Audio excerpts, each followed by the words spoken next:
Être effrayés par des mesures, j'en doute.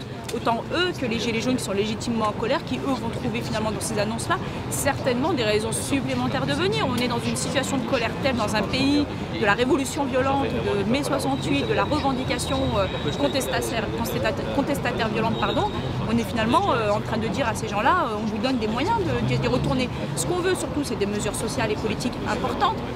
Et certainement pas qu'on envoie la police aller trouver une solution pour des gens qui en grande partie sont en véritable souffrance sociale, avec un véritable sentiment légitime ou non d'une démocratie qui est galvaudée, avec un système économique qui est certainement améliorable. Et ça, c'est une question que le gouvernement va devoir vraiment se poser.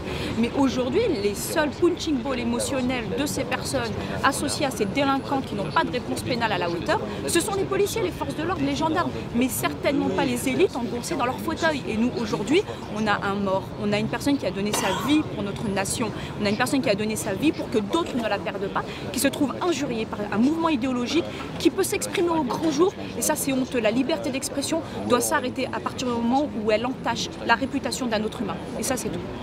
L'interdiction de manifester sur les champs, on va pouvoir débattre 100 fois dessus. On est sur des manifestations qui ne sont pas déclarées. On est sur des manifestations parfois qui ont été interdites et malgré tout qui se sont positionnées. On peut sanctuariser les Champs-Élysées. On aura des personnes qui viendront entourer les forces de l'ordre. On l'a vu quand il y a eu une opération de filtrage à l'entrée des Champs-Élysées après les dégâts du 1er et du 8 décembre. Les personnes se sont cantonnées à la place de l'Étoile, voire tout autour. Les institutions républicaines sont réparties sur plusieurs arrondissements parisiens. Si ce n'est pas l'Élysée, ils iront à l'Assemblée nationale. Si ce n'est pas l'Assemblée nationale, ils iront toucher un autre monument ou de la République ou de l'Empire napoléonien, qu'importe, en tout cas c'est un symbole. Si ce n'est pas ça, ce sera les grands magasins. Quoi qu'il en soit, on peut sanctuariser autant qu'on veut, on n'arrêtera pas le mouvement avec des mesures purement sécuritaires, d'autant, et ça c'est important, que 1, on n'a pas les moyens, 2, on n'a pas les effectifs, 3, on est sous une pression politique tellement importante qu'on a aujourd'hui on l'a vu samedi dernier notamment, des stratégies policières de hautes autorités qui sont plus politiques que efficaces sur le terrain. En réalité, samedi prochain, on ne croit pas du tout que ça ira mieux que samedi dernier. Sauf à trouver un consensus entre les trois pouvoirs, on sait très bien qu'on est sur des effets d'annonce politique. Samedi prochain, ce ne sera pas un jour plus facile que les autres, au prétexte que le Premier ministre, avec tout le respect que j'ai pour lui, aura fait des effets. Alors bien sûr qu'il y a des choses qui sont positives, notamment la responsabilité financière des casseurs, etc.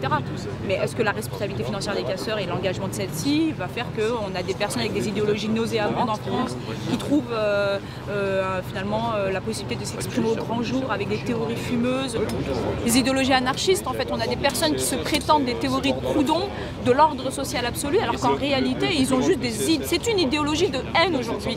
On n'a pas des personnes, c'est des personnes qui n'ont jamais lu un livre et qui viennent nous parler d'anarchisme alors qu'ils ont galvaudé les valeurs de quelque chose qu'ils sont supposés défendre. L'anarchisme, c'est pas la haine des policiers, ce sont des idées anti-républicaines. Certes, on peut débattre 100 ans dessus, mais on ne s'attache pas, on est obligé de s'attacher un moment à la vie humaine quand on se prétend anarchiste, et ces gens-là n'ont que de la haine. Ce sont des terroristes, ils n'ont aucune valeur morale. Ce sont des personnes qui se prétendent d'un ordre social en réalité qui ne le défendent pas, puisque ce sont juste des casseurs, des délinquants et des criminels.